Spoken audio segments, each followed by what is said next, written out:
আমরা এত বড় অপরাধ করে ফেলেছি, অপরাধের যদি কোনো গন্ধ থাকতো, দুর্গন্ধে আমাদের চারপাশে কোনো মানুষ বেরার চেষ্টা করতো না। আমরা এত জঘন্য অপরাধ করেছি, আমাদের সমাজের কোনো মানুষ যদি জানতো, আমার সাথে জীবনে কোনোদিন কথা বলতো না। আল্লাহ পাক প্রতিদিন ফজরের সময় এসে আমাদের প্রত্যেকটা বান্দাদেরকে নাম ধরে ধরে ডেকে বলে, বান্দা আমার কাছে তুমি ক্ষমা চাও, তোমার গুনাহগুলো মাফ করে দিও। বুখারীর হাদিস এসেছে, হাদিসটা খুব বৃহত্তর আকারে এসেছে।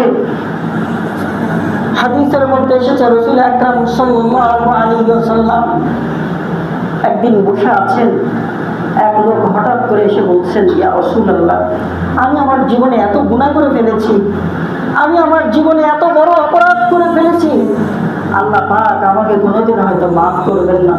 রাসূলুল্লাহ সাল্লাল্লাহু আলাইহি ওয়াসাল্লাম বলেন, তোমার গুনাহ যদি সমুদ্রের ফেনা পরিমাণ হয়ে যায়, তোমার গুনাহ যদি পাহাড় সমপরিমাণ হয়ে যায়, এমনকি আসমান এবং জমিনের মধ্যে ফাঁকা জায়গা পরিমাণ গুনাহ হয়ে গেলেও আল্লাহ পাক তোমাকে মাফ করবেন। এই লোকটা বলেন, ইয়া রাসূলুল্লাহ, আমার বিশ্বাস আল্লাহ পাক আমার এত জঘন্যতম অপরাধ আল্লাহ পাক মাফ করবেন না। রাসূলুল্লাহ সাল্লাল্লাহু আলাইহি ওয়াসাল্লামকে সে এক সময় বলে ফেলে, ইয়া রাসূলুল্লাহ, আমার পেশা ছিল কাফন চুরি করা। মৃত মানুষ যখন মারা যাইত, তাকে যখন দাফন করে দিয়ে আসা হতো, আমি সেই কবরে যেয়ে এই লাশের গায়ে থেকে কাফনের কাপড়টা খুলে দিয়ে আমি পরিষ্কার করে বাজারে বিক্রয় করে দিতাম।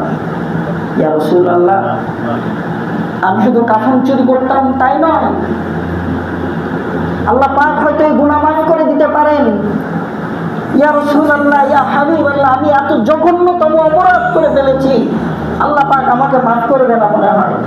রাসূল আকরাম সাল্লাল্লাহু আলাইহি ওয়াসাল্লামকে সে জানায়, দীর্ঘদিন যাবত পর্যন্ত মদিনায় কেউ মারা যাচ্ছিল না। হঠাৎ করে একদিন লক্ষ্য করলাম, মদিনার এক সুন্দরী, এক ষোড়শী রমণী মারা গেছে। আমি সারাটা দিন সেই লাশ পাহারা দিতে লাগলাম, জানাজা করলাম, মাটি দিলাম। মাটি দেওয়ার পরে এই লাশটাকে যখন দাফন করে দেওয়া হলো, রাত্রি যখন গভীর হয়ে গেল, চতুর্দিকে যখন পিনপতন নীরবতা, আমি তখন মাটি খুঁড়তে শুরু করে দিলাম।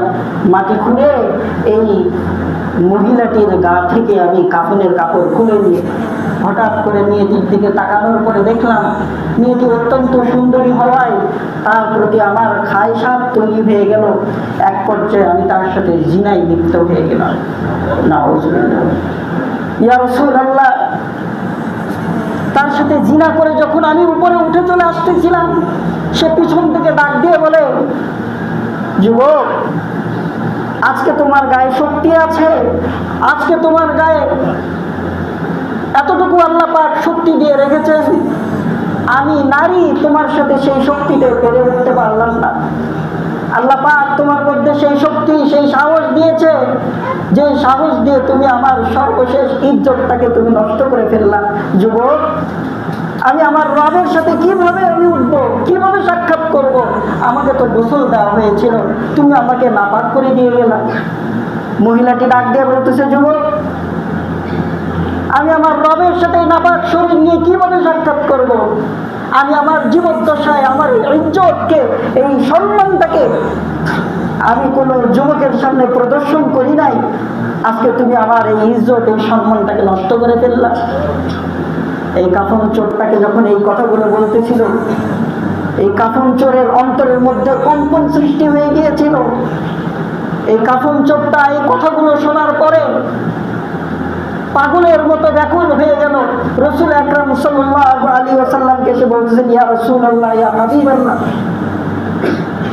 সেদিন ওই মহিলাটির ওই কথাগুলো শোনার পর থেকে এখনো পর্যন্ত আমার নাওয়া খাওয়া সব কিছু বন্ধ হয়ে গেছে। আল্লাহ পাকের কাছে আমি কি জবাব দেব, এইটা ভেবে ভেবে আমি আমার দিন রাত পার করে দিচ্ছি। এমন অবস্থায় আমার খাইতে মন চায় না, ঘুমাইতে মন চায় না, কোনো কিছু কাজ করলে আমার সেই কাজের মধ্যে মনোযোগ আসে না। ইয়া রাসূলুল্লাহ, আমার কি মাফ হবে না? আল্লাহর হাবিব তার এই জঘন্যতম অপরাধের কথার দিকে তাকিয়ে বলতেছে, যুবক, তুমি কি করে এসেছো, কি করলে এটা তুমি? আল্লাহ পাক তোমাকে কিভাবে মাফ করবেন? যে রাসূলকে আল্লাহ পাক রাহমাতাল লিল আলামিন করে এই পৃথিবীতে পাঠাইছেন, সেই রাসূলও তার দিক থেকে মুখ ফিরায় দিলেন। এই যুবকটা বাড়িতে গেল, বাড়িতে যাওয়ার পরে সুন্দর করে গোসল করলো, পবিত্র অবস্থায় আল্লাহ পাকের কাছে দোয়া করতে লাগলো, আল্লাহ আমি অনেক বড় জঘন্যতম অপরাধ করে ফেলেছি, তুমি আমাকে মাফ করে দাও। একদিন নয়, 2 দিন নয়, 2টি মাস সে পার করে দিল। 2 মাসে তার নাওয়া খাওয়ার একেবারে এমন অবস্থা হয়ে গিয়েছিল, এই যুবকটা শুকাইতে শুকাইতে কঙ্কালের মতো হয়ে গিয়েছিল। তখন আল্লাহ পাক জিবরাইল আলাইহিস সালামকে ডাক দিয়ে বলেন, যাও আমার হাবিবকে যে বলে দাও, আমি আল্লাহ যদি কাউকে মাফ করে দেই, আমার হাবিবও যেন তাকে মাফ করে দেয়। সুবহানাল্লাহ। আল্লাহ